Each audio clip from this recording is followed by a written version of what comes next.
Thank you. I definitely need that. It's the first time doing something like this. I'm pretty nervous. And sorry for the backdrop at the moment. I never actually realised I've had that on my screen until today. But anyway, we've got the excuses out of the way then. Yeah. No, I had to get that one out of the way.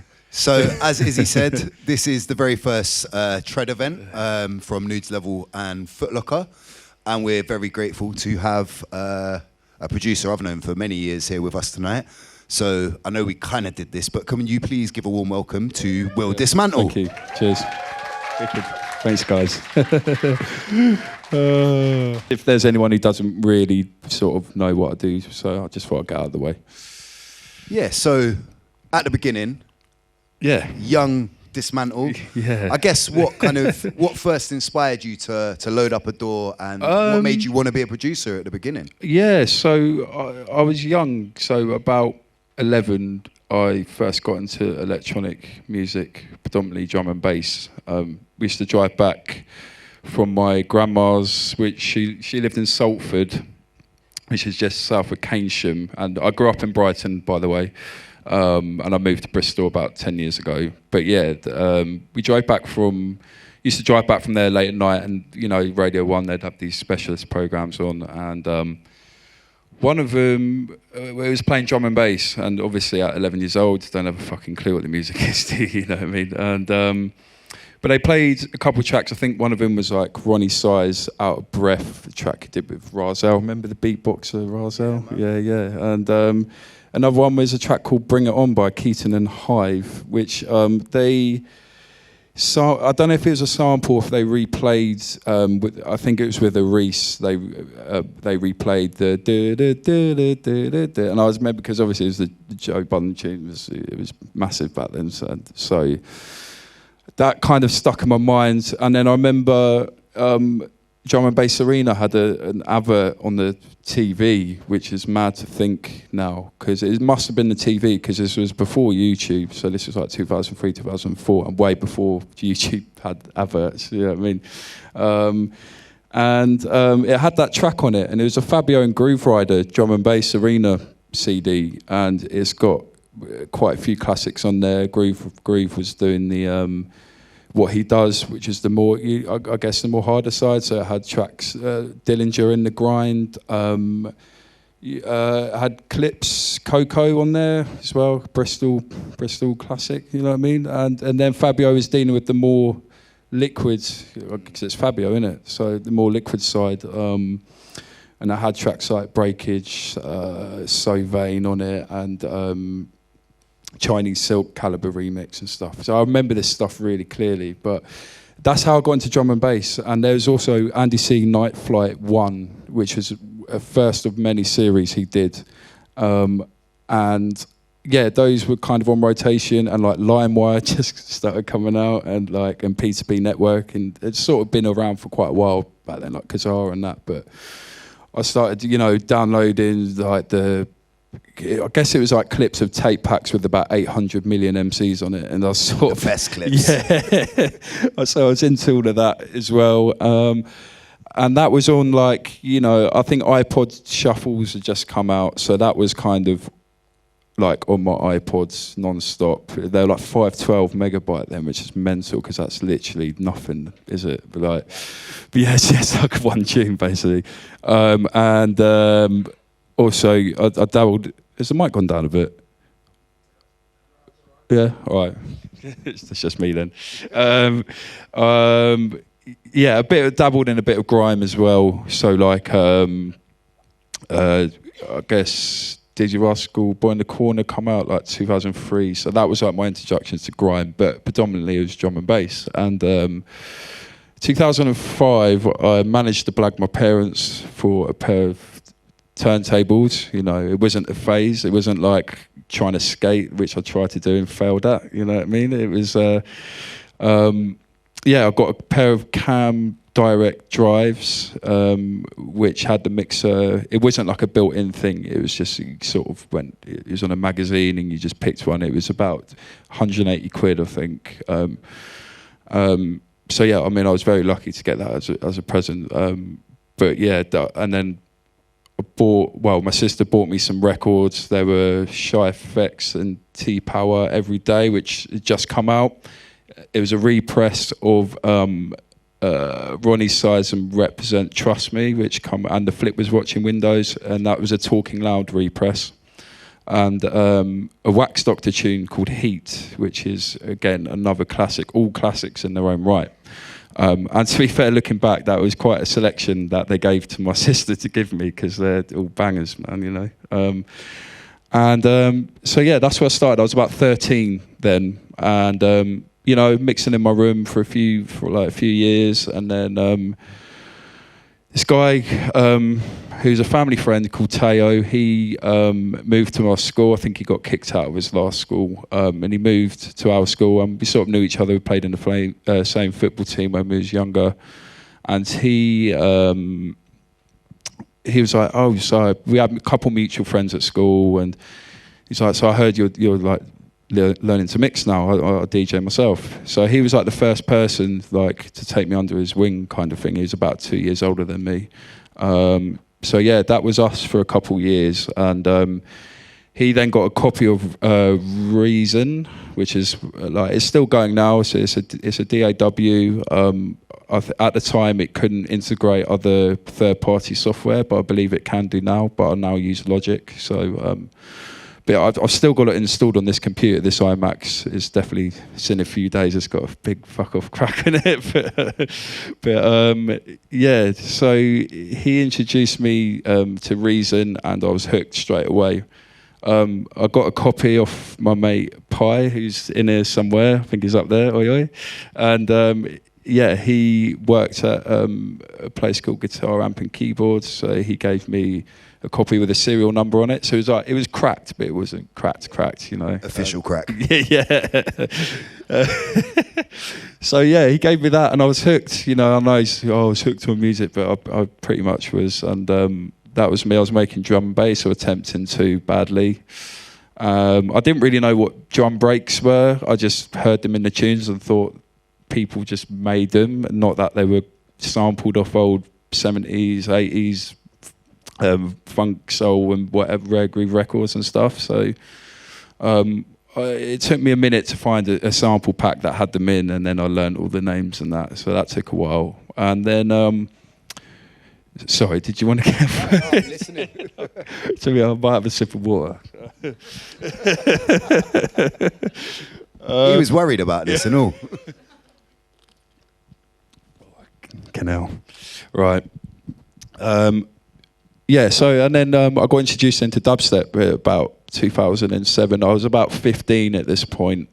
So I was kind of late to the party. It was all dubstep was already well on its way to sort of getting a bit more aggressive. Probably why I liked it. Sounded like a bit drum and bassy, but a bit slower. Not quite bro steppy yet, but yeah. And again, that was like a breath of fresh air. And I even look back to this day about dubstep and how fresh it sounded at the time. And there hasn't been a genre for me personally, maybe because I was young, that's come through, and I've been like, you know, as exciting as it was, you know. Yeah, I think that's it. Like, me and you were probably maybe a little bit too young to catch that first wave of drum and bass. Yeah. So we were picking up on it as an established genre, and it was crazy. It was exciting. It was alien, futuristic music. But then I guess dubstep was our generation's version of that, because we kind of saw it grow from the get-go. So would you say that hearing dubstep, was that kind of a tipping point for you? Is that kind of where... I've always... Yeah, I think I was attempting to make dubstep, or I was. And my mate Teo, he went under the name Hizzle Guy, and he introduced me into a couple of people called Kieran and Hannah and Aston, and they started this group called Gangoon Dubs, which is in Brighton. And, you know, we were a collective, I guess, and we made tunes. I was still a bit too young to go to playing clubs, and I mean, when I was young, I looked young as well. Like, there's no fake ID that was saving me for that one, but I tried and got kicked out. And we was making dubstep for many years. I was mixing like liquid drum and bass on the side, and you know, drum and bass has always got place in my heart, same as dubstep, you know. And yeah, and then so I was listening to Rinse FM quite a lot, and on iTunes you would like the podcast from Rinse used to just like automatically load onto my iTunes. Sounds really old school now. No, you could subscribe. It wasn't going that on was SoundCloud. it was a subscription, You could subscribe right? as a podcast, That's it. couldn't you? That's I remember it. that. So all the sets would come up, and they're like, obviously I would have like, I'd listen to N-Type, and there would be Youngster and Quest, Silky and Quest, Antisocial, and all. Stellar Sessions. Yeah, obviously Stellar. Yeah, Scream and Bang, which became the Scream and Banger show. But then there was other shows on there. So like people like obviously Rosca, like doing the funky thing from early of them. But then people like Marco Del Horno and Zinc was doing his crack house thing as well, which was, you know, and our Red Light was just coming through as well, who used it. And I was like, what Clips is making this? I was just like, oh my God, mind blown. But yeah, and so I was listening to all of that stuff, and like what Marco Del Horno was playing, it was kind of like a mix between European dirty Dutch house, which was like pre-EDM. So it wasn't, if you listen to it now, you'd be like, well, that's just EDM. But it was like, it didn't have that kind of, yeah, it's like the building blocks. You know, It weren't quite as brash. but to me it sounded fresh, and I loved it. Maybe because it was noisy again, but like there was, yeah, his show, and I remember just listening to that Marco Del Horno and just being like, this shit is wicked. And it was also tied into like Bloghouse and like this kind of, and a mix of UK music, like Breach as well was doing it with the Fatherless tune, which is fucking wicked. Yeah, that's still getting dropped today.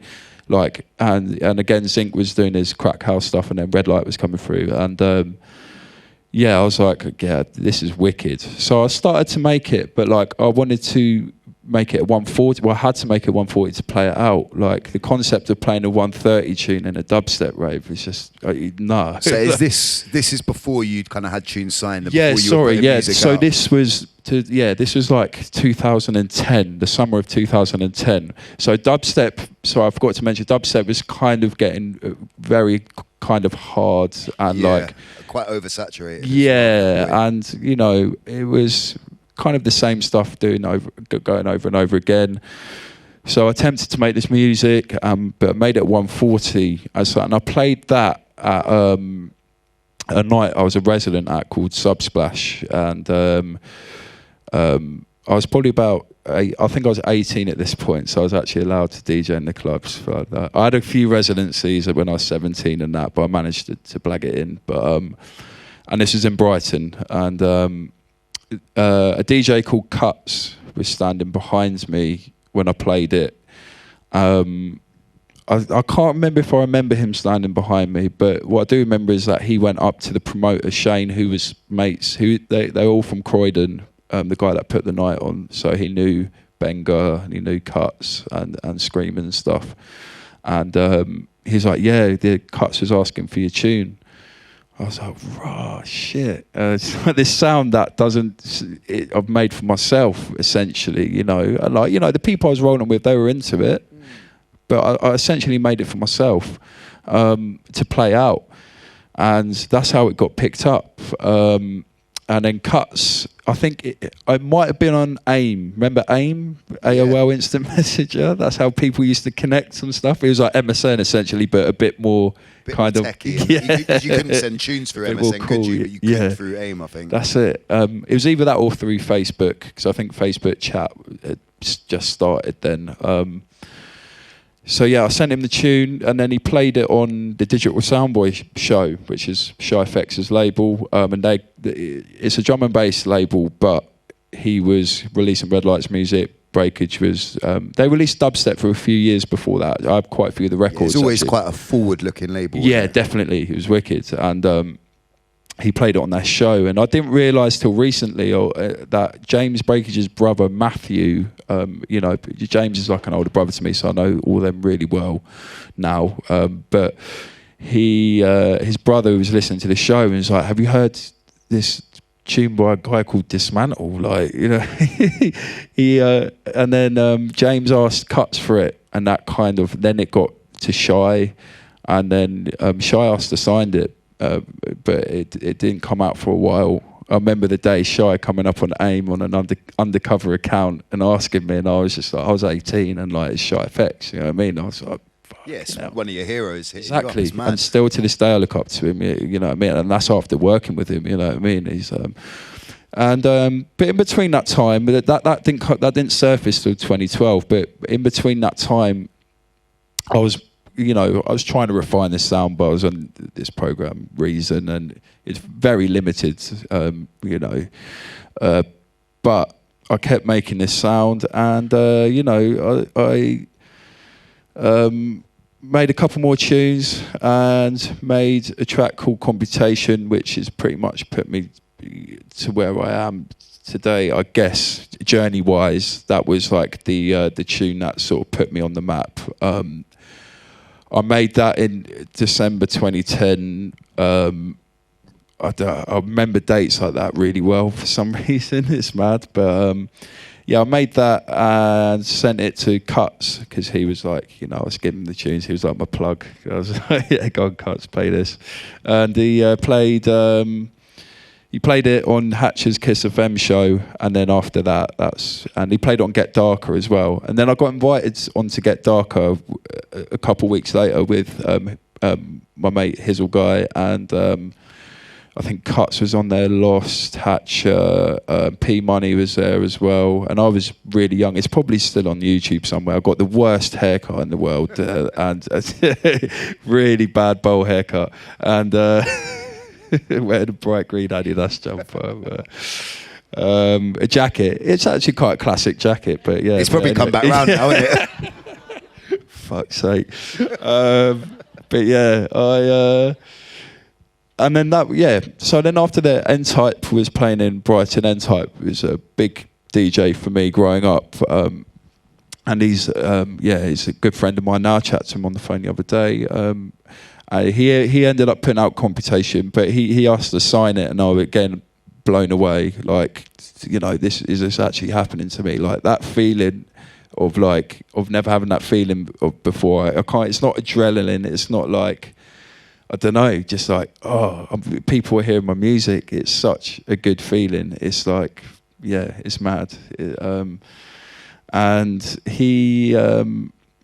then from them, the tunes started getting played by Scream and Benga. This is Computation, yeah. It started getting played by Scream and Benga, and they played it on their tour, and then they had a Radio 1 show on, they just got their In New Music DJs We Trust, or it was called something like that. This was in 2011, so like the residency is yeah now. Their residency, yeah, basically.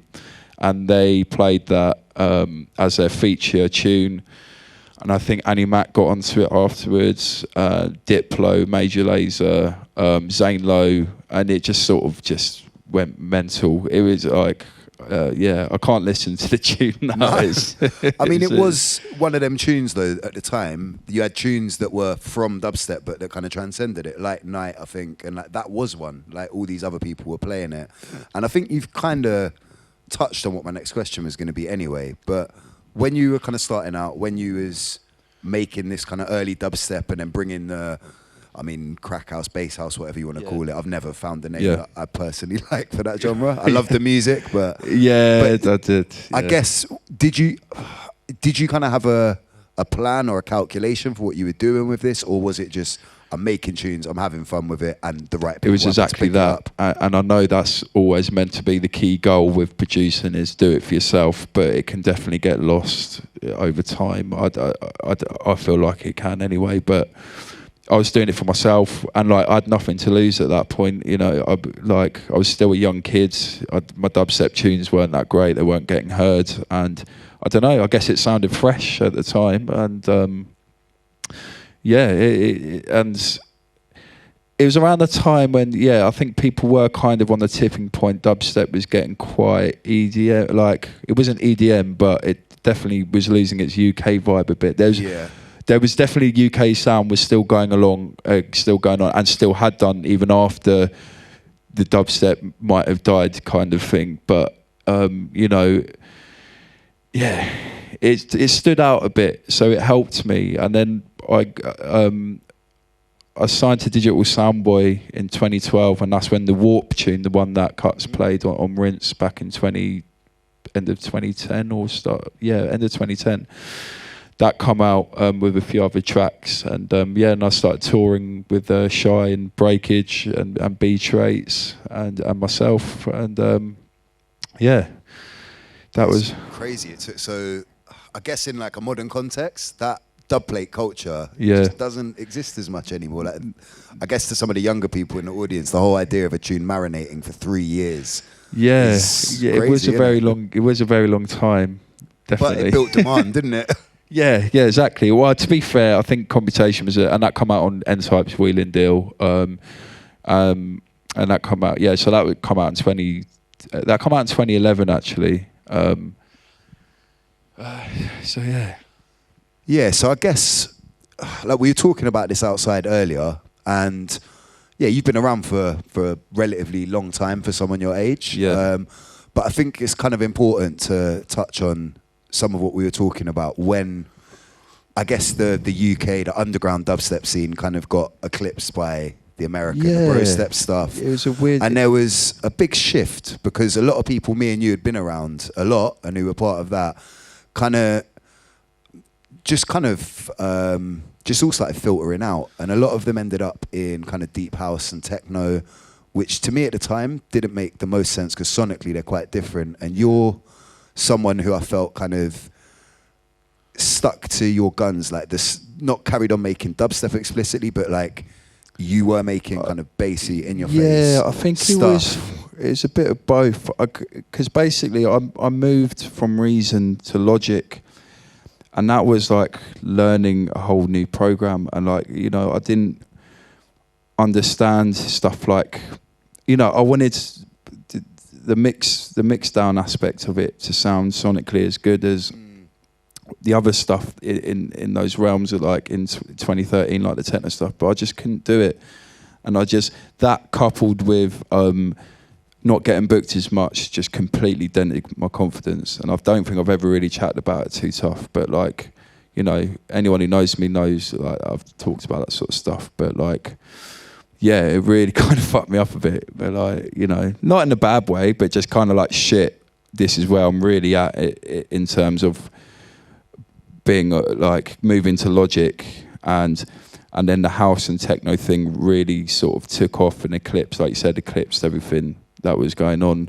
And again, no one really knew where to put me. I still don't know where I'll put myself. Like, if you know what I mean? Like, I guess promoters and people kind of sometimes like boxing stuff. I don't know, but there was no kind of middle ground for me at all. Coupled with the fact that I wasn't making much music and I was kind of going through it a little bit. But that's when I moved to Bristol. Yeah, so talk us through that. What, obviously you said you kind of had a family link to Bristol, so you've known like Bristol in the southwest. Yeah. Well, yeah, a little bit, yeah. And what? Obviously you knew all that lot down there, but what kind of directly inspired the move? So I was with, I was playing after at Glastonbury. I was playing after Scream, back-to-back Disclosure, back-to-back Justin Martin, back-to-back Eats, and that's like such a powerhouse thing. Then there's little old me having to play after, you know what I mean? I was like, fuck. But I remember before that going, Scream, I was hanging out with Scream and that, and he took me to this caravan, and Di popped out, it was DJ Di, and that's how I met Di. And Di stuck around for my set, and after that we became obviously good mates, obviously, because we're now in a trio. But after that, I DM'd him on Twitter and was like, do you want to make a tune? And he was like, yeah, come to Bristol. And then I turned up at his yard a few days later. And you're not left since? Yeah, pretty well. I didn't leave for quite a while, yeah. I in fact moved to Bristol, so... I moved to Bristol. It was around the time Who Cares was on. I met my girlfriend up here, and we're still together today. So, you know, it's, yeah. Yeah, because I think like that, you talk about Who Cares, and like that little era was kind of where you started having a bit of a resurgence. Because again, to not talk about, I hate the labels because none of them really fit. But there was kind of a sound going on in Bristol where you had like yourself, Manu Leng at the time. They were definitely championing that sound. Yeah. Manu Leng, they come in and they had an alternative to that radio organ deep house, which was just not that very. But there was a little like around the event itself and like a circle of producers, and it kind of felt like people who hadn't quite fitted in that house and techno thing that come directly after dubstep, all of a sudden kind of it started feeling natural for them to come through again. And obviously you were quite a big part of that at the time. So do you see that as quite a pivotal era for you as well? You know, I was working with Sam Interface, who just now quite a lot, and we're still really close now. And I guess so. I did, but I think at that time that the bassline thing was popping off, and as you know, bassline doesn't really do it for me, and hasn't really done it for me. But I don't dislike it, but it's just not what I'm into. But that was kind of like the harder stuff, and. But I mean, at this point, I was working with Di and doing the Dismantle stuff. We had the Sex Machine, we did the Gypsy Women, bootleg, edit, raveyard mix, whatever you want to call it, and that sold a load of units, and still gets played out. So I was doing the Dismantle stuff and for many years, and. It's around about 2018, and also big up Di and Gutterfunk. You know what I mean? That was like a real home for me, like especially around them times. So, and big up If as well. He was sort of managing me. I forgot to say I had management when I was younger, and it didn't quite work out. They're lovely guys. They managed loads of big people. I don't think they knew how to manage me. So just saying that management isn't always the best way to go. But in some respects, I probably wouldn't have had the same path if I had management, which might not have meant I moved to Bristol. So, it's all kind of, everything happens for a reason, I guess, Yeah, definitely. And then... So obviously you touched on Dismantle, which is DJ Di. Yeah. And then now, obviously that's, would you say Watch the Ride, which you're now part of? Is that kind of been an evolution of Dismantle? Randall lived around the corner from Di. So he was coming to the studio quite a lot and bringing the vibes as always. And we got offered to do a back-to-back from Randall's agent, who's now our agent as well, and he was like, we can package this up, Dismantle back to back Randall, or Randall back to back Dismantle rather, and we did it. We played at SW4 in Clapham Common, and it became a more of a packaged thing next year. We did a tune with D Double around that time, and which was huge. Yeah, that was Randall's link. Randall's really good at connecting dots and putting chess pieces about, man. Like, he's done it for so many careers in the scene. Too many to mention to get into. Maybe if he comes down, he can chat about that.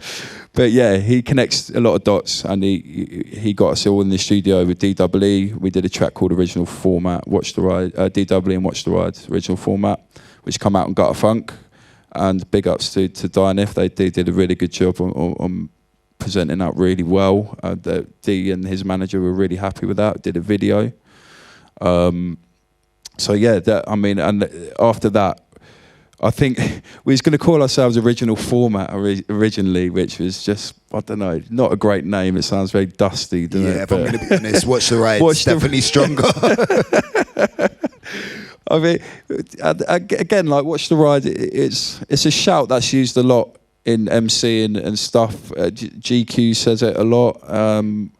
There's a Cutty Ranks tune where he says "Watch the Ride." It's a word that it's a phrase, that you kind of know. It's a very iconic phrase, but then it kind of looks forward as well, doesn't it? Yeah. And then after that, it caught the attention of Genius, who's runs Rinse, and he yeah, was well into what I was doing. This is when COVID. Sorry, we released another track with Inja and Trigger actually on Gutterfunk called For No Reason. Did a video for that as well, and that's kind of like them two tracks. Yeah, called The Attention of Genius. And then just before COVID, we did another track called Stoplights with Prima. Did another video for that as well, and then obviously COVID hit, so. We all know how that went. I'm not going to bother going into lockdown and that. It's, I think we've had enough of that one. But do you know what, you say that though? But obviously, COVID for people who are touring DJs, it was pretty disastrous. I mean, yeah, obviously. But do you think you got anything positive out of it? Like, obviously, there was a lot more time to kind of focus, and you have a lot more time indoors. So, would you say there was any positives out of I that? mean, yeah, there was, because at the time I was doing my third year of university, so I did 2 years after college back in 2000 and I went to college 2008, 2009. So 2010, 2011, I did my first 2 years of a music production course, obviously. But I never did my third year because I started touring pretty much when I was 18, 19 off the back of the records. So I didn't feel... It wasn't like, oh, I don't need it. I just thought I was kind of struggling at the back end of the second year. So I was like, yeah, I can't go into the third year because I'm just going to, you know, I was paying fees then. The fees were nowhere near as high as they are now. Still, though, it's not nothing. But, you know what I mean? It was still $3,000, you know. And I guess also if you're a working touring producer DJ. Yeah, I mean, I probably should have done it then. But I did, you know, so in regards to work with lockdown, so as I was doing my dissertation, and I did the Nuff Pedals album was my final project for my uni bachelor's. Okay, I didn't know that. Yeah. I had that in my head as if I'm going to do this course. I've done 3 Nuff Pedals EPs for Gutterfunk. I'm going to be doing an album, and that would tie in quite nicely for it. And I think I got, you know, an 80, 87, 88. First class on it, so it did really well. But yeah, obviously I was been a music producer for nearly 10 years by then, so it's kind of like if I didn't do well, then I'm probably in the wrong fucking job, you know what I mean? But yeah, so you know, you are right, something did come out of lockdown, and like I was down at my girlfriend's parents at the time. Obviously no one knew what was going on, etc. And I just had my laptop with me, and that's how I finished it. And Joker helped me mix and master it. And yeah, that's how that come about. So yeah, you are right. Something did come out that I could talk about out of lockdown. But yeah, that's pretty much it. And then so yeah, back to Watch the Rides as to like present day, because yeah, the time's getting on a bit. So we did an EP for Rinse, we did another single, and then, you know, we've been up there quite a lot. We've been in the studio with KTB quite a few times, and we was in the studio. We got a studio session with someone called Near Archives, who's obviously huge now, you know what I mean, and smashing it, which is so good to see. And yeah, she was pretty. I mean, she was on her way already at that time. But she was, you know, she was pretty happy to get in the studio with us, and likewise, we was happy to get in the studio with her. That was, wicked link up. Man. Yeah. And it was the first of many studio sessions that week that we had. Me and myself and Dyer, like Randall was. I hope he doesn't mind me saying, but he was ill at that point. But you know, thank God he's you know, still here today, still busting jokes. So, but yeah, so it was me and Dyer that went to London for the week. Got an Airbnb up there, and the Near Archives studio session was the first session we had on the week, and it's the only tune that's surfaced out of the whole batch of tunes. Oh, so there's a load more stuff then. Yeah, no, not with her. We might have made enough one, I can't really remember, but I think we made that tune, like, it took, you know, me and Di worked on it quite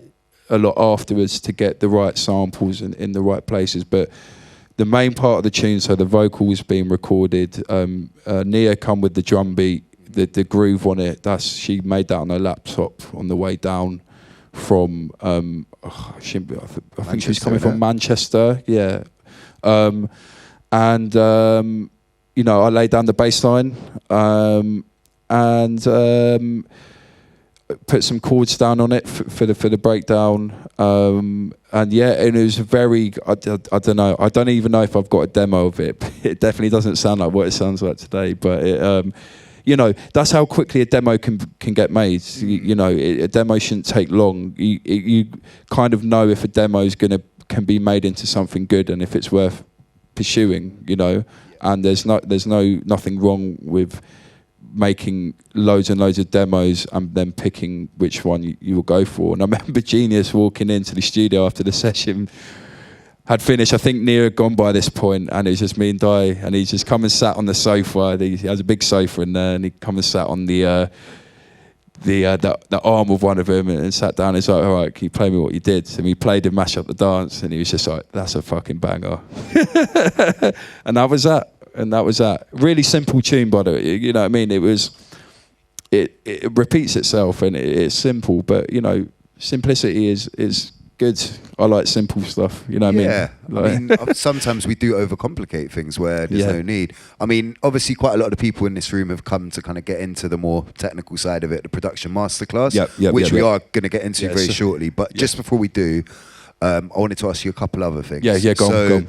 Obviously, the last few years, you've been collaborating a lot, you've been part of groups, but in the last year or so, there's been a lot more Dismantle music as well. And you've started your own label as well, Station. So kind of, what made you want to kind of start making, I guess, a bit more 130, 140 again and start the label? I like this new scene that come through, I guess, I wouldn't call my sound garage or breaks or... I don't know, you can't really I can't put a finger on it. I guess you can, like, some tracks are obviously breaks tracks, and some are obviously funky, but like, as a sound in general. But like, I liked the stuff that was coming out during lockdown. Maybe it was happening before that. Time Is Now and EC2A and stuff, and like people like Bakey, who I chat to a lot now. I'm working on a tune with him at the moment, and that kind of sound that was coming through, which is a lot more bass driven, but it wasn't bass line, which I wasn't too into. Like, why is that funny? And it, it's got the kind of, we're going back to like LB kind of, and like, the speed garage sound from like 1997, okay, I was too young for it, but I remember some of the tunes, they still get played today. But mate, I was too young for it, but it still changed my life as well. You know what I mean? So, but I'd say, the Bakey stuff is more like LB kind of, bias man, slinky vibe. But so it's like the roots of dubstep, I guess, like where dubstep. So it's kind of full circle, if you will. You know what I mean? Like, I mean, that's interesting because obviously you being in Watch the Ride, drum and bass is what got you into electronic music, and like, so I guess you felt that the time was right to do Dismantle again because the sound had come back round to where you wanted to be. I mean, it's all kind of the same thing, really. You're there to go to a club and dance, and I hate the term dance music, but like, essentially it is, and it is, but with the Dismantle stuff, it was confidence, and I'm still, it's been a while since I released something, but this year has really been sharpening the tools again. I wasn't happy with how the last release sounded, so I wanted to fix that, I guess. The release did all right, people played it, and but I thought, it was just kind of thinking, what do I want from Dismantle in terms of, and I guess what it comes down to is just fucking be anything, you know what I mean? It doesn't really matter. Just don't overthink it and just release the tunes, which I need to do. Is that why you done your own label, so you kind of didn't have to fit in anyone's box, and you could just have your own autonomy with it? That's it, definitely. Yeah, I mean, I'm doing an EP for Gutterfunk at some point, but it will be at some point. Because Di helped me, but it helped me, and If helped me a lot through those times. I'm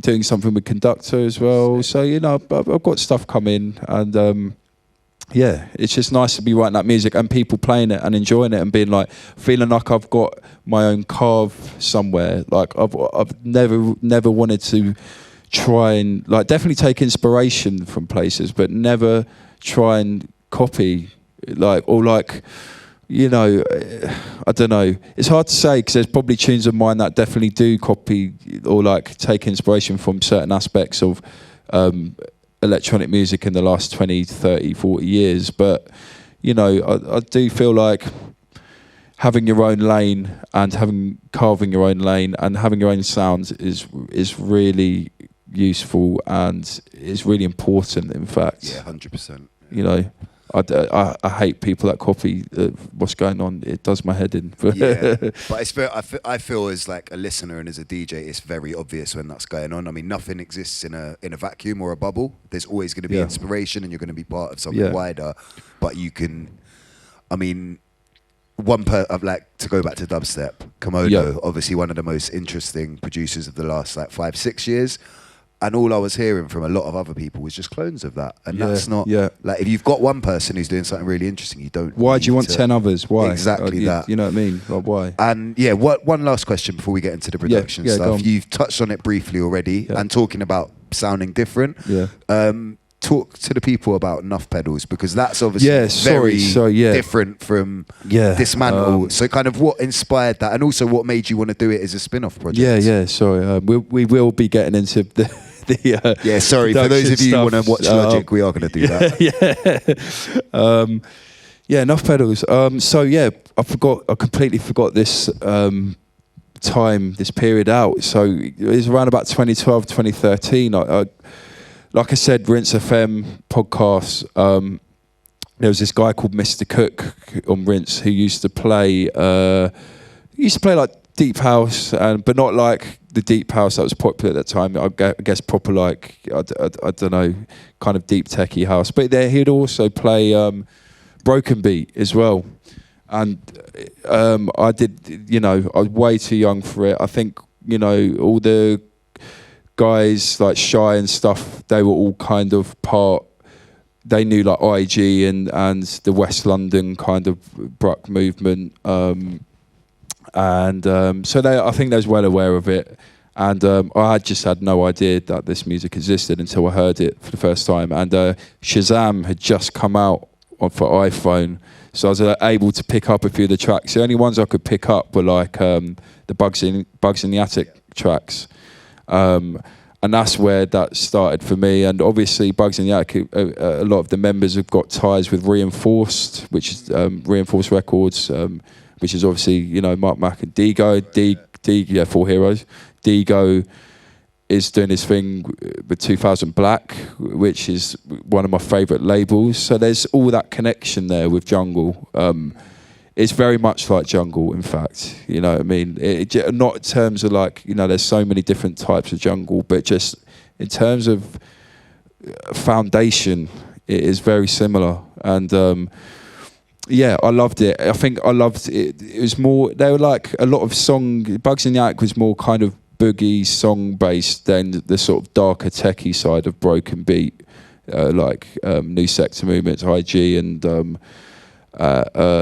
but I like the more soulful side, and like also people like Domu and people, I wanted to make it, but I couldn't play keys at all. I didn't know what a triad was. I didn't know.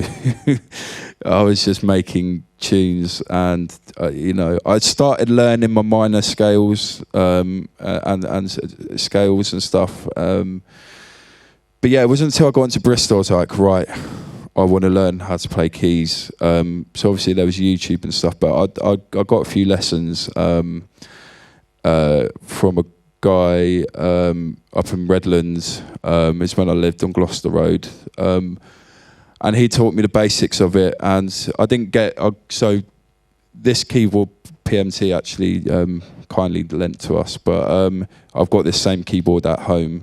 I didn't get that till 2017. So that for me, like where I was learning, I kind of like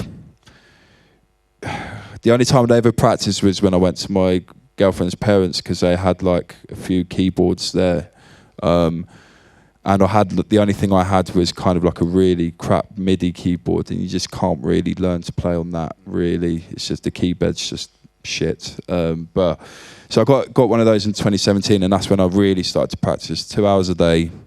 And like the Nuff Pedals project had already started by then. And I did 3 EPs for Gutterfunk and then the album. And I'm also working on a new EP/LP. There's about 6 tracks there. That should be, I just need to finish, but they'll be coming out soon. But yeah, that's how I got into the Nuff Pedals stuff. It was just my take on broken beat, I guess, and that sound that I still play on SWU FM now. I still do my show. I really enjoy doing it. I enjoy playing that sort of music. It like that and soulful house, at jazz and stuff. Like I love all that stuff. It's what I kind of listen to more than hard electronic music. That and jazz and Latin and stuff is what I listen to mostly. But yeah, that's a story of Nuff Pedals essentially in a nutshell. Yeah. All right. So I think that's enough about the history and the past and the present. So I guess we should probably get into some actual production stuff now. Thank you all for being so patient. Mate, you're better at this than you think, I think. All right, let's get rid of this fucking screen. Right, there's a few questions about workflow while this is loading up. Right. So, or do you want to go straight into talking go. So I guess talk us through a typical day in the studio for Dismantle or for Watch the Ride. Like wake up, make a cup of tea, go straight to studio. That's it. So you treat this strictly as a pretty much 9 to 5. Either, or sometimes I get to dies up to about. I'll be in the studio from like 7 to 11. I might do 2 hours of keys and then do a few hours working on what I need to work on, or maybe procrastinating. I don't know. It depends which day it is. And then I get up to dies for about 11, do a studio session till about 7:30, 8, and get home. And that's usually my day. And that's pretty much me for the week. Or if I'm at home, I'll do 7 till 7 in the studio, I reckon, minus a lunch break. And sometimes it can be tweaking something for fucking 6 hours, which is a never good idea. You don't get anywhere, trust me. But anyway, so this is a forthcoming tune. Not that, because that's not a finished tune, but it was the demo which led to the tune. It's a forthcoming Watch the Ride track. And it's just to showcase how we collaborate. So, for example, I brought this up. Di started the beat for the D Double original format tune. Randall was brought an idea for a track he started with Inja. I helped finish as well. So, like, we bring ideas to the table. It's not the only way we do it. Myself and Di and Randall as well. We get in the studio and write from scratch. It's all kind of where we're feeling at the time. But I write ideas quite quickly. I could do this all day. Like finishing music, I find quite tedious and it is a task at hand sometimes. But with this, I'll play. Yeah, see, look, you can Sick, Dope, Dragon thing, the Don remix, like this, and then it finally got called Ho. But the track's actually called Shake the Foundation. See, so if you turn it up a bit. Right, I hope they don't mind me playing this, but I thought I'd start with something fresh.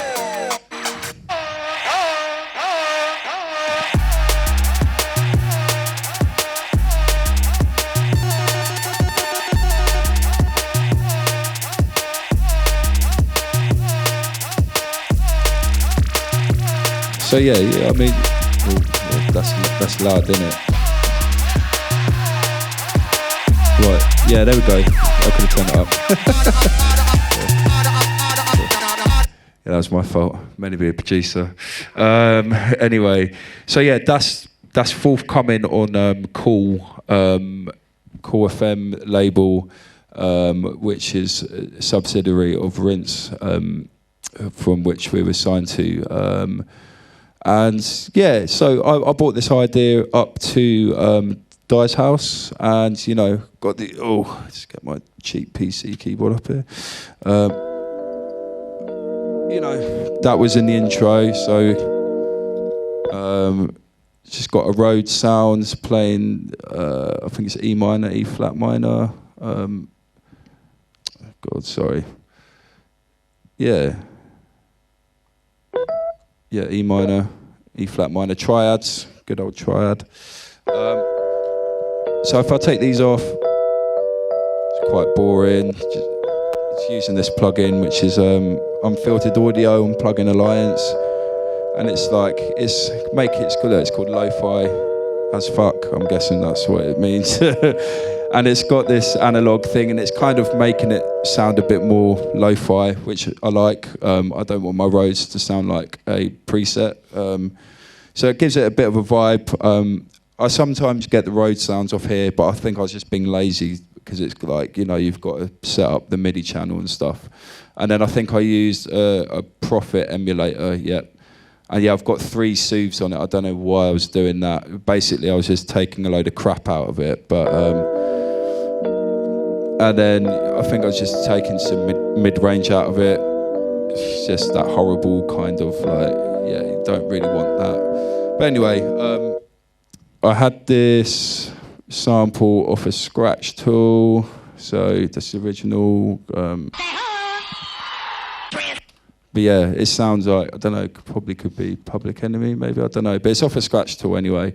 And I pitched it down and sort of filled it in with a dub siren over it. Just leave that one. And yeah, I just got a bit clipping at the end, nothing too fancy. It's not been mixed yet.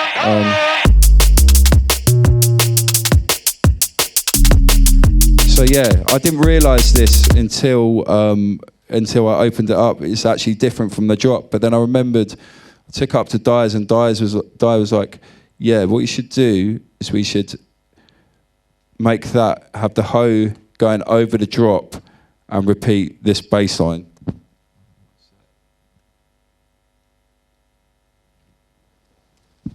I think that bass line come in a bit later, but yeah, so.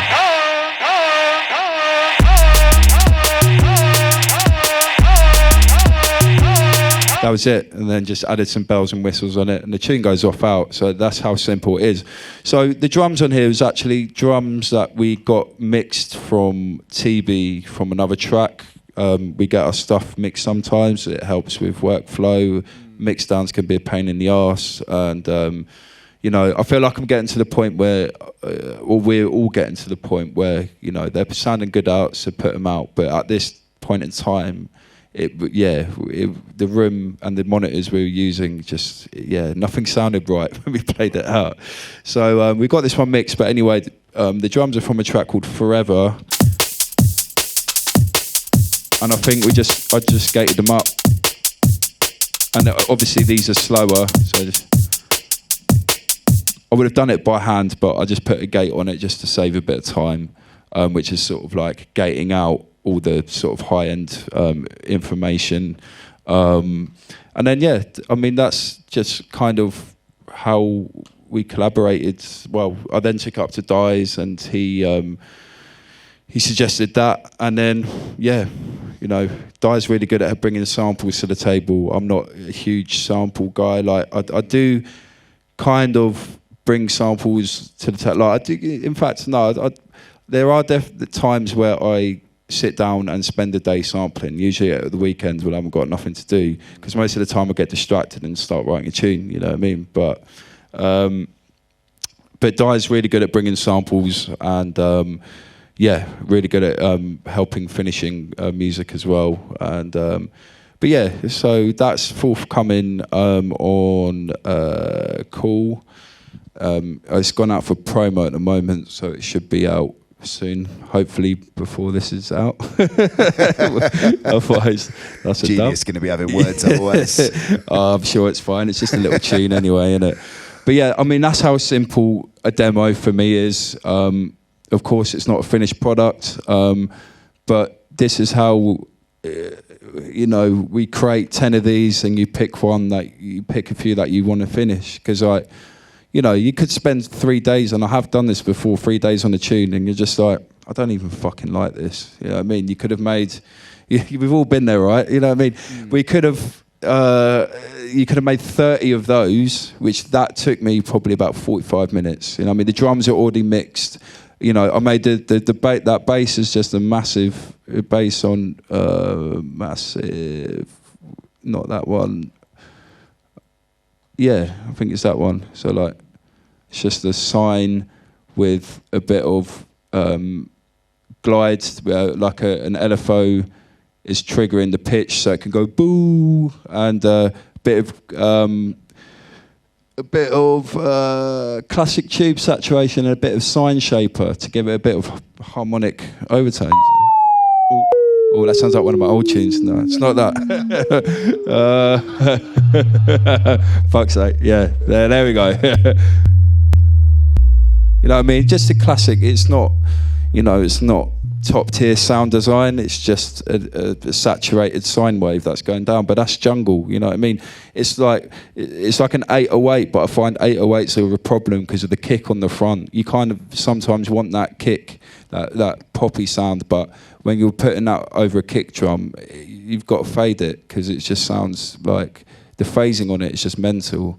But anyway, that is, yeah, so that is that. And then this bass is, you know what, I'm gonna load up another tune because the sound design's a lot better in the next tune than that. While you're doing that, there was kind of two things that jumped out of what you were saying when you was talking through that. Right. And you saying that you don't like your stuff to sound like stock preset kind of plugins. Well, I mean, I am using them, yeah, but it's just like you just kind of rough them up a bit. It's just... Yeah. So I was going to say, for obviously you, Di, Randall, all experienced producers, professionals. Yeah. For people who might be kind of newer to the game, starting out. Yeah.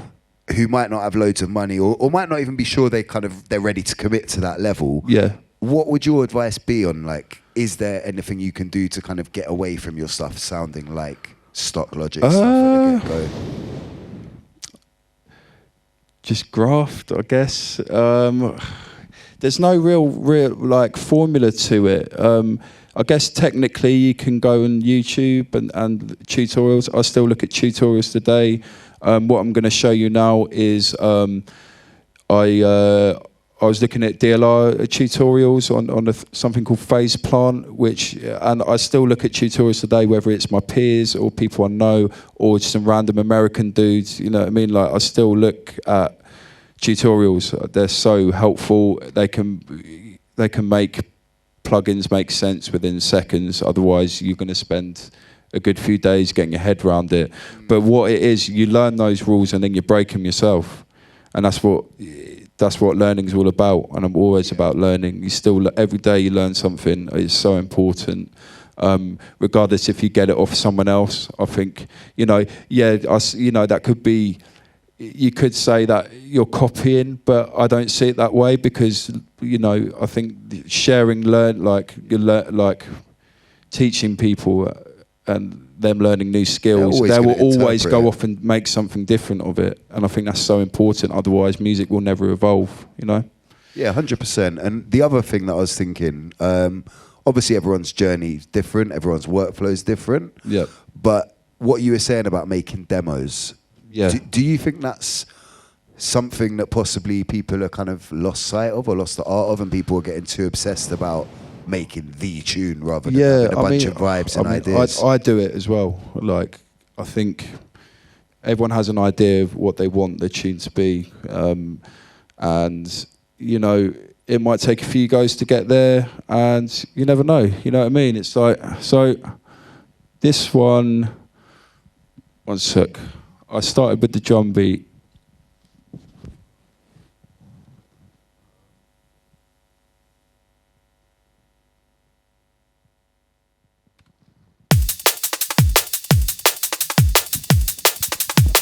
So yeah, we've got a kick here. It's got a bit of processing on. I'm just using that to mono it and take in the left side. You can mono it, but I preferred it. You can't really hear it too tough. Bit of spiff, which is a transient shaper, just sort of giving it a bit more. If you hear what it's doing. It's actually adding that. That's what it's adding. Again, it's slight margins, but you see here, I don't think this... Oh, I've actually turned it off. Okay, yeah, I'm putting a little bit more bottom end in it. And I don't know if this works. Sometimes I end up taking it off. Nothing's solidified. I just do it and just sort of Okay, is this even shaving anything off? No, let's bring it up. I like my kicks to sort of be quite loud and blocked off. If you use samples and sample packs, then you know the kicks will more than likely be blocked off. So you know, it sort of ducks any frequencies that are poking out of the kick drum. I think it's good to tuck them in a little bit. It's kind of what a compressor does, but a limiter's just not as harsh. But yeah, and I made that in Phase Plant. So this is a really powerful program, and this is something I got off DLR's, his tutorials. And if anyone is interested in this stuff, it's definitely worth going and checking his out, because it's wicked.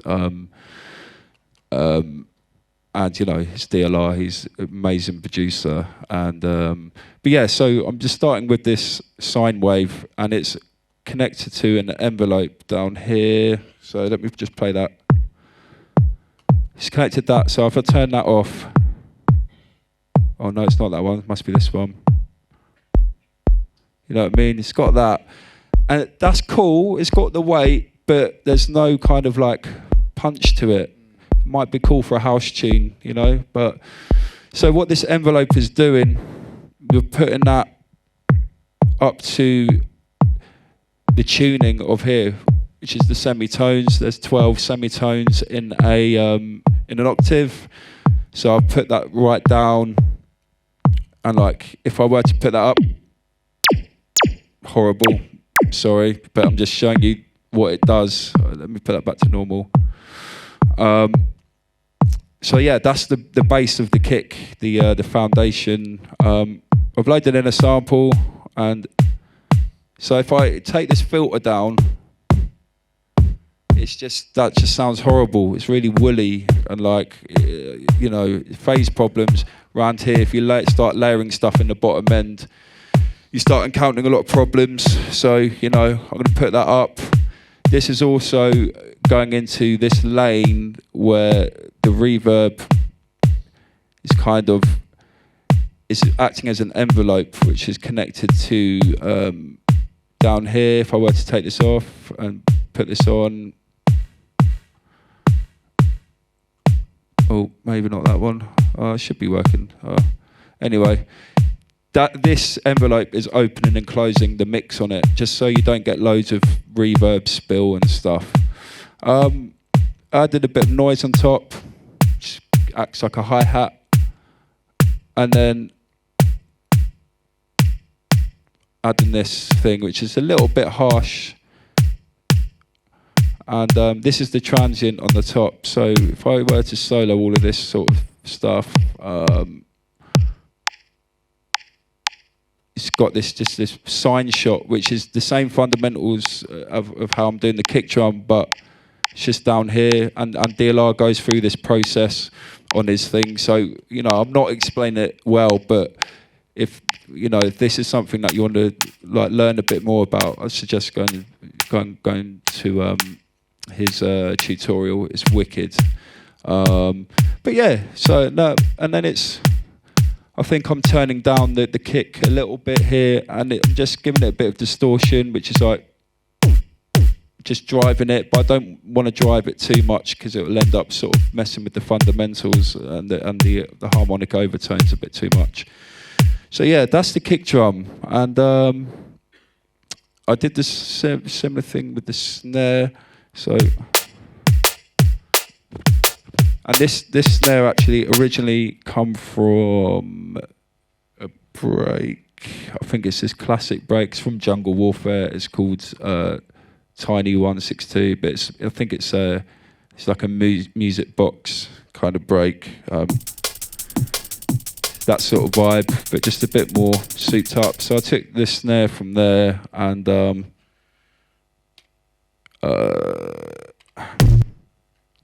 you twat.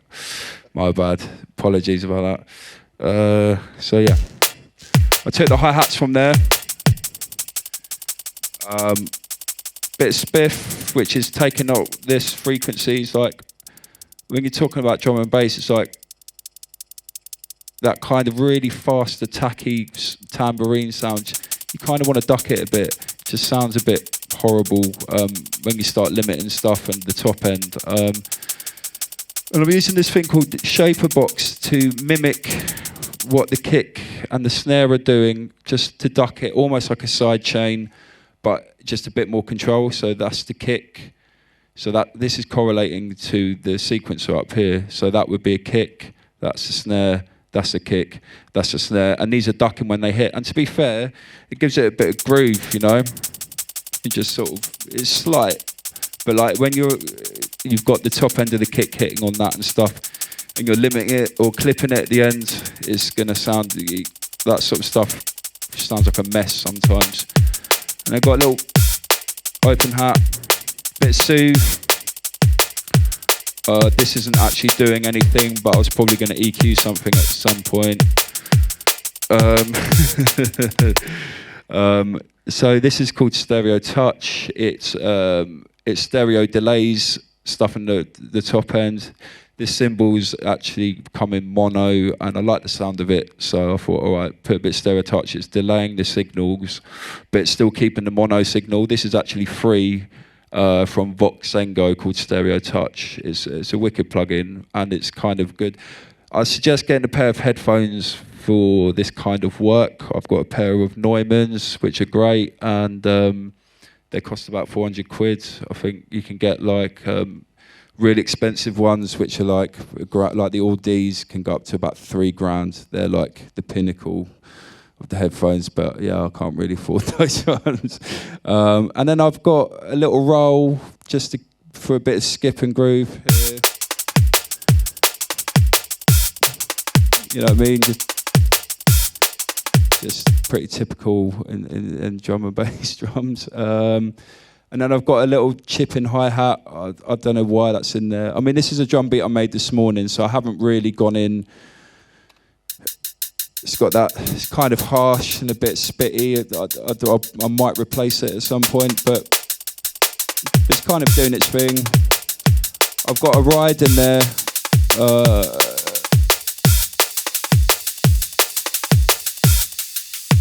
Which will come in handy. It's quite quiet. Again, I'm doing the same thing. Oh no, see, that's the point. With this ride, I added some white noise to it, which is the same plugin as Shaper Box. You can go there and pick noise. It's really good. If I put noise only, that's just pure white noise. That's doing that. And it's just helping bring up the top end on it.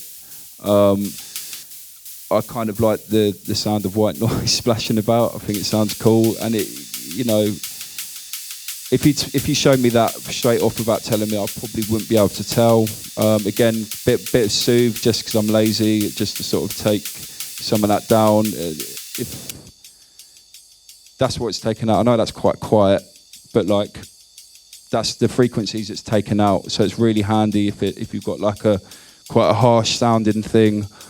But yeah, they're the drums. Very simple. I think they're rolling enough for me to start a tune, so why not? Kick's nice and fat. Snare's doing its thing. It's got a nice transient to it.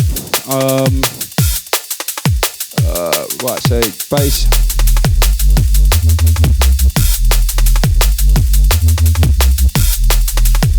No, it's definitely a roller. And yes. Again, simple detuned sine wave.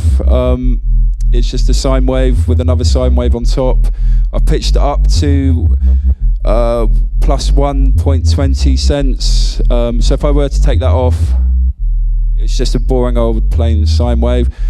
But you add that on, and it's like it's got that jungle kind of sound. It's like if you play two notes together with a sine wave, you get a similar effect.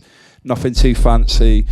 A bit of drive just to bring some harmonic information in. If I were to take it off,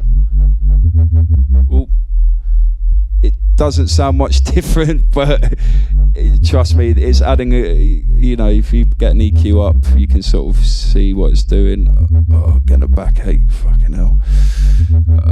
So yeah, that's it with the distortion on, that's it without. There's just no information there, and you kind of want. I like that. Some people like pure signs, but if you listen to that on computer speakers or phone, you won't be able to hear anything. So I kind of, and I like the sort of roundness of it.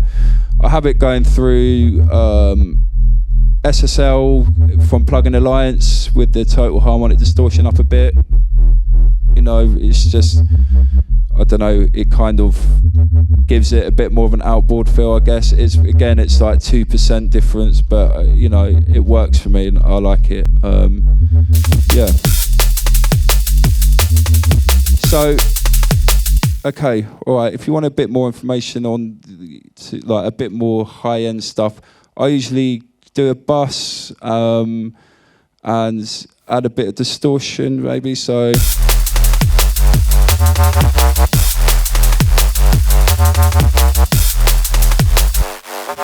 So that is just this sound going through as a bus. I'm distorting it, so just to give it a bit more harmonic information, especially with the top end. And I'm putting this satin on it, which is like, you know, it's got a bit of tape hiss to it. If yeah, it's like if I were to take this off,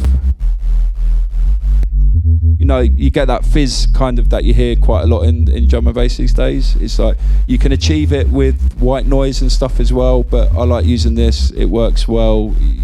It kind of feels a bit more, I don't know what the word, authentic, I guess, which is a crap word, but and then after that,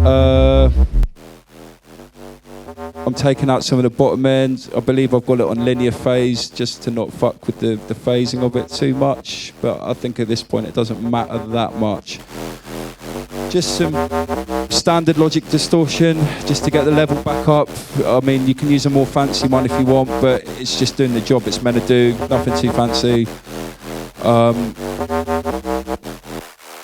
And then I think I've just taken that out again because around there gets a bit muddy, and then I distort it again.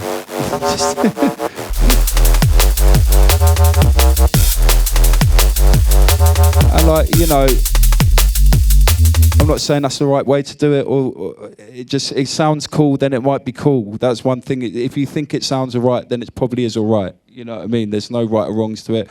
You know, someone might pick that apart and say, yeah, you can't do that because of, but why not? Why can't I do that? You know what I mean? It sounds fun to me. So it might sound shit. It might sound shit. I don't know. Something you've said quite, like, is that something you'd say to kind of up and coming aspiring producers is trust your instinct? Yeah, 100%. Trust your ears, man. And like, yeah, I mean, I know that will come with experience, definitely, but yeah, I mean, I've been told before, especially at like uni or college, oh, you can't do that because that will happen. And it's just like, well, you know, I'm all for, you learn the rules, you learn about phasing, and then you kind of break it a bit. Yeah, there's probably some phasing going in there somewhere, but it sounds fine to me. Like, it's a sine wave with some distortion on top, and it sounds cool. I've checked in headphones earlier, and it sounds all right. I'll probably mix it a bit after, or I might take up to Dies and he'll be like, no, that's shit, can we do it this way? You know what I mean? Which I'm fine with as well. But it's, you know, there's so many different ways to do it. That's, what else have I got? So, Naughty. Oh, okay.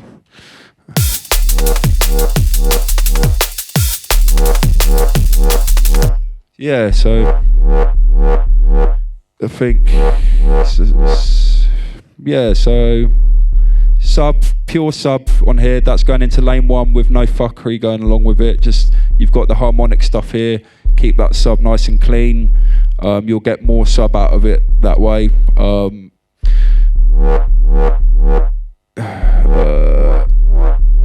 So yeah, I believe I'm feeding this into the phase. And so it's like, yeah, a detuned square. So if I take this off and take this off,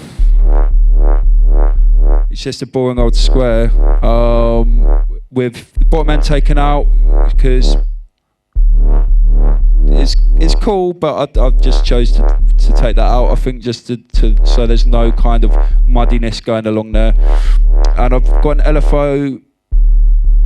Yeah, this is the LFO set to a filter there. You know, we know that LFOs can help filters and low frequency oscillation onto the filter here, which is giving it the womp sound, and that's going into lane 2, which is this lane, and it's going into this thing called the saturator, which is a type of saturation. And you can play around with it and just sort of until you like it. I kind of liked how it sounded, so oh, okay, I've got another filter going along here, so I mean that sounds cool as well. In fact, that sounds pretty good. I like that. So I'll probably save that one, and I'll go up here and save it. But adding this into it's standing. I think I'll then put a filter on it. But that would be a good alternative. So this is the beauty of using this kind of thing. You can have that one and take something off and be like, shit, that actually sounds alright. You know what I mean? So I've added that on it, and then that's sick.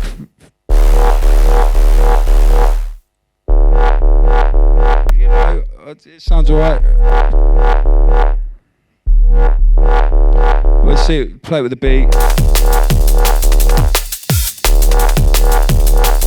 And then I'll maybe have another bass here, so.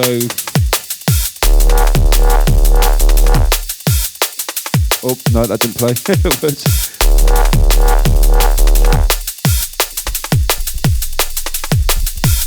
Oh, why isn't that playing?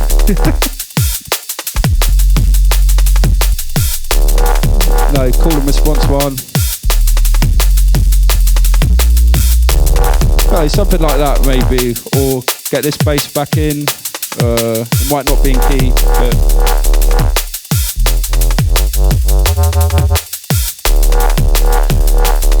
and that's pretty much how I'd start a tune. Yeah, it's not a finished product. Again, it's like a demo, but I'll then probably, I've got this sample in here. Let's see how that sounds. So I'll do that. I'll maybe put that into a loop, so 16 bars. I'll then more than likely start on an intro. So what's that playing? That's playing D, and that's play. Okay, yeah. So we're in like D minor, which is cool. Little sample.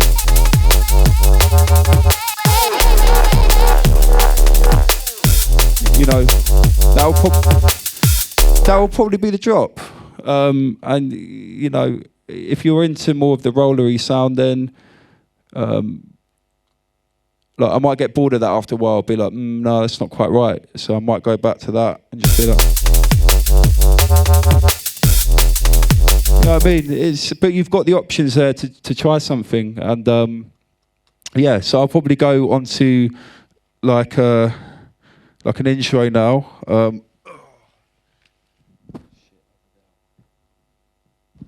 Whether this might reach. So yeah, so if that's playing, see what key it's in. One sec. E minor. So yeah, I'll then probably start like with the chords over that.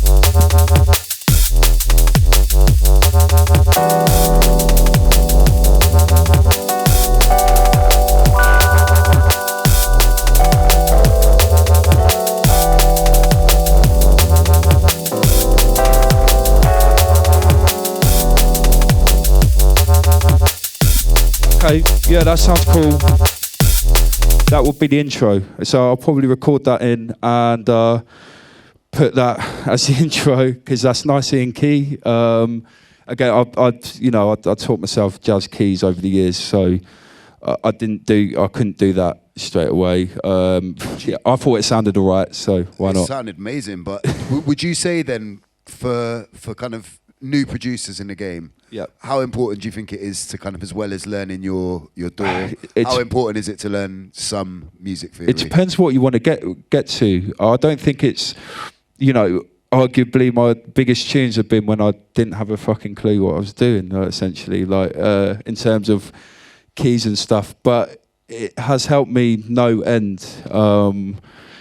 So yeah, I mean, so that's just a little, I haven't gone too far into sound design and stuff. Maybe at some point I'll do a Patreon so I can like go into a bit more detail with what this does. But if you're into what phase plant looks like, I'd heavily suggest looking at DLR's, I think it's about £30. He did it via this third-party thing. I can't remember what it's called, but I'm sure you'll be able to find it. I think it's on his Instagram page. But yeah, so that was just to show some sound design and how I'd sort of go about creating a track. I'd probably keep the naughty bass there and have that going for about 32, a couple break edits here and there, and just sort of pattern up the sort of the ends of the 16 bars so it's got a bit more like going on and fluidity. Add some samples in like I was doing here, but I'd more than likely start with the intro like I was doing with the keys there. I'd start that as an intro, and then riser, fucking filter the breaks down. It's just I think we might be running out of time. If I were to try and start doing all of that, it might take me a minute. But anyway, just talking about. I don't know what to go on to next. Apologies for the names; they're rubbish, but it's just how my mind works. God, but yeah, talking of sampling. Getting onto sampling and how it helps. I actually found this sample the other day, and I was kind of like, you know what? So like bouncer, basically, when I get writer's block and that, I like to go on YouTube and sample stuff and go various sources like films and whatnot and sample things, maybe some old records and that. And that's a good way to combat writer's block, I feel.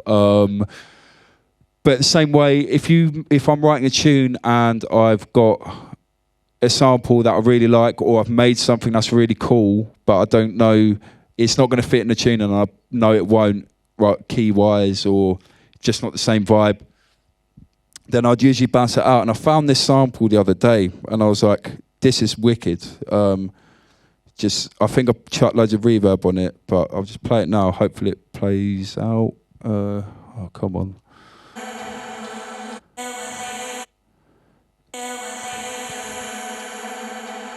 So if you turn it up a little bit, Peter.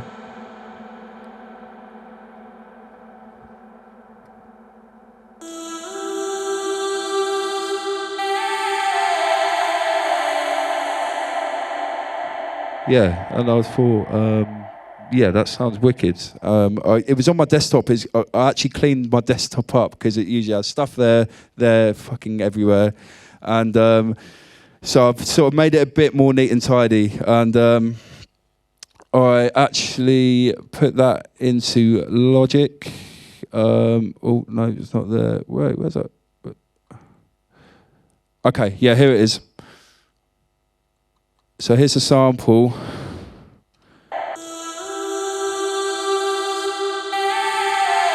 I've taken quite a lot of that mid-range out.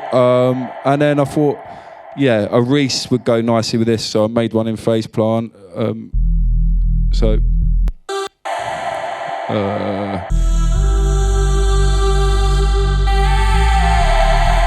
And it's just like, just finding that sample again, it just gave me that inspiration just to be like, I've got to start something quick. And I think I did this in about an hour, and it's something I am going to finish.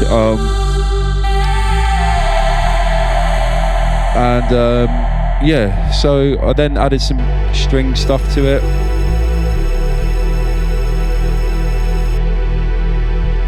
So we've got just a minor scrunch there. It's just one sec before I get up that, just so I can do it here.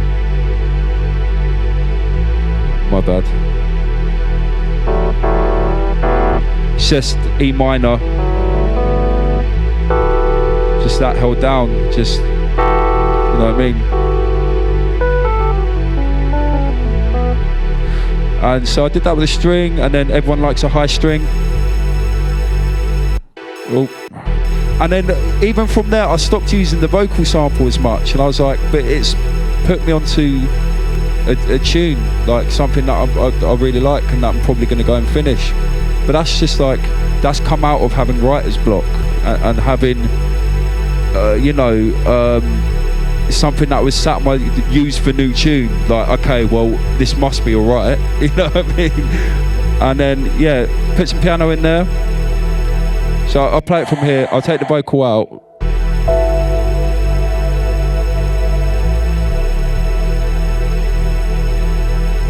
So I'll just turn this, I know it's going to clip a bit, but I'm just going to turn it up here, because otherwise the mic's going to get too loud. And then some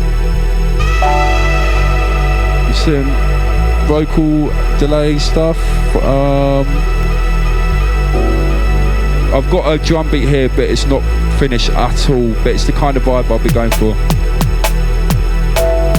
There's no hi-hats yet, it's just, you know, a bit of a skippy garage thing. You know what I mean, that kind of vibe. You kind of know which way it's going to go. And then added some more arpeggios here.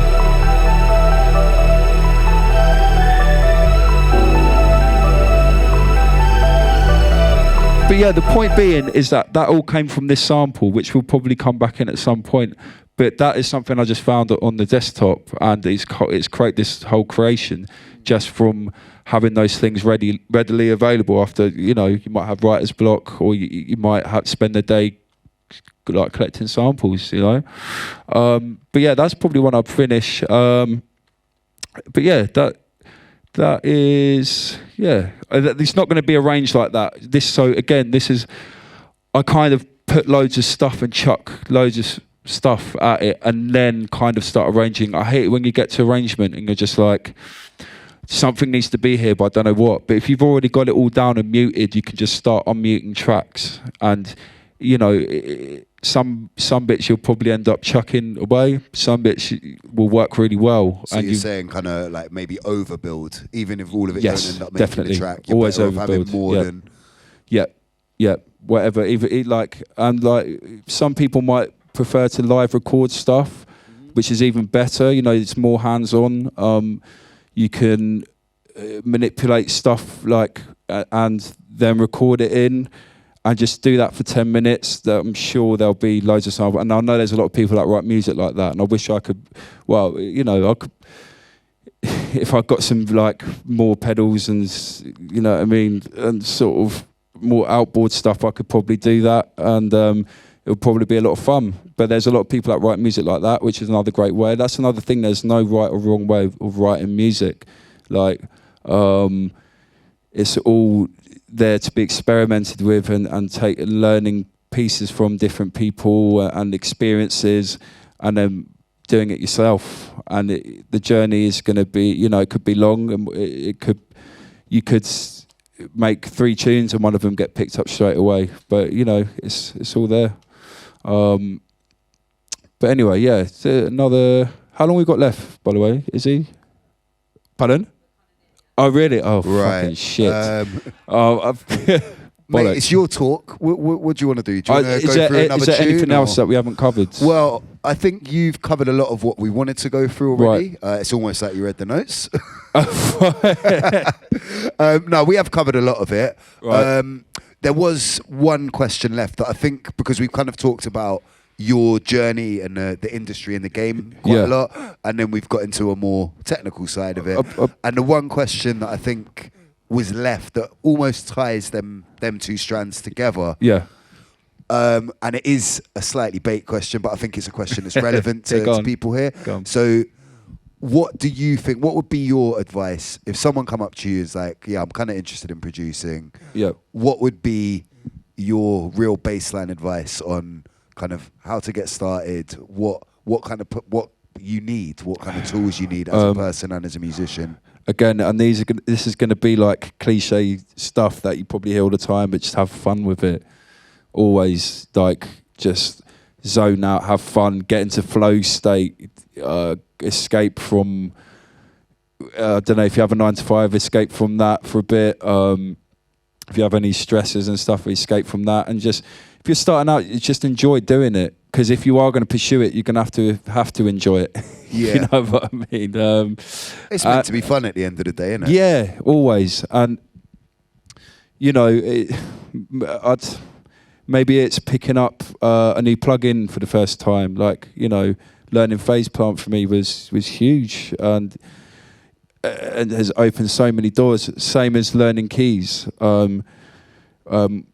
It's a shame because I've hardly got to use the keyboard. I got them to bring this fucking keyboard down. I've done 2 things on it. We tried to fit in a lot in not a lot of time, to be fair. But yeah, yeah, just have fun and I don't know. What was the question again? What advice you would give to an up-and-coming producer? But no, that's just it. Might get be your a bit music, cliche, like, you know, get your music out there, but don't be prepared to wait another 6 months if you're not quite happy with it. Like, you know, there's being unhappy, but you might not be confident about it. But then, like, you know, if you've only been making music for 6 months, chances are you maybe need another 6 months. Like, not to say that you might not, but like, there's times where I've kicked myself, where I've sent music and I've been like, I wish I'd just waited a bit longer. You know what I mean? And that's, I guess if you did that for your whole life, you'll probably end up someone, you know, like me at times, who doesn't release that much music. But, you know, it's, if you're starting out, it's good to know what you want to do. Create an idea of what you'd like to be. If you kind of get lost with what your identity is in terms of what you want to achieve out of it, you can sometimes start going down different avenues and not kind of know where you want to go. And I've been down that road. One thing I do want to put up, and it's something that DJ Heist, it's a drum and bass DJ. He does a lot of online tuition. He put it up on Instagram the other day. Is this, and it really resonated with me. It's just something that applies to me a lot. And it seems negative at the start, but you know, it's kind of cheesy, but like, it's something that resonates with me because I've sort of been there in quite a lot of the situations, and I just feel like it's something I might even go and replace this fucking mountain and put it on there. You know what I mean? I have to look at that instead of looking at the stock Apple screen, you know. But do you know what? I don't think that's depressing. I think that's realistic. It is, and I love it. And I just love the bit at the end. I've been at 8 and 9 a lot in my life, and you know, it's things are looking all right. You know, I'm not saying that just for me, like, you know, you're going to have ups and downs always, but that's just resonated with me. And also, for any people, like, I know I was quite sort of rash with a lot of explaining on stuff and expecting people to know it, and I'm sorry about that, but here's some of the stuff that I use. I'd heavily suggest plugin Alliance. I do the subscription. It's about £25 a month. Okay, you know, that is a lot of money when it rounds up to the year. But for what the plugins are worth, some of those plugins are worth about 200 quid each. So I don't use all of them, but I use quite a lot of them, and they're like my go-tos. I use a lot of FabFilter. I mean, some of you might know all of these or have better versions of these, but I don't want 20 million plugins on my computer. I just want my go-tos, and I feel like these work for me. And yeah, if there's any that you don't know on there, go and check them out. I put the some of the clippers are all different companies, but they do the same thing. They clip your sound. I like a clip sound. It's how I like my music to sound. It's not right or wrong. Some people want more dynamics in their music, which is fine. But yeah. Anyway, that's a cool. We have still got time for audience questions, don't we? Oh, shit. Yes. Fucking hell. One Sorry. last really quick question before we go to the audience. Yeah, go on. As this is about you, is there anything you would like to plug? Is there anything you've got forthcoming that you'd like to look out for? Yeah, the Watch Ride track "Shake the Foundations" is coming out soon. It's been going on the circuit now. I'm finishing music, I promise. So if anyone is into my station stuff, then there is a lot more coming. I've got about 2 or 3 releases getting lined up. Also working on a Nuff Pedals EP for Gutterfunk. And yeah, it's I think Watch the Ride are working on an album at the moment. I'm not sure if I was meant to say that, but it doesn't really, like, you know, we're writing tunes, and yeah, it's that's it really. There's nothing to really plug at the moment. Yeah, if you've liked, you know, anything that I've said, then thank you very much, and yeah. Cool. Thank you. Cheers.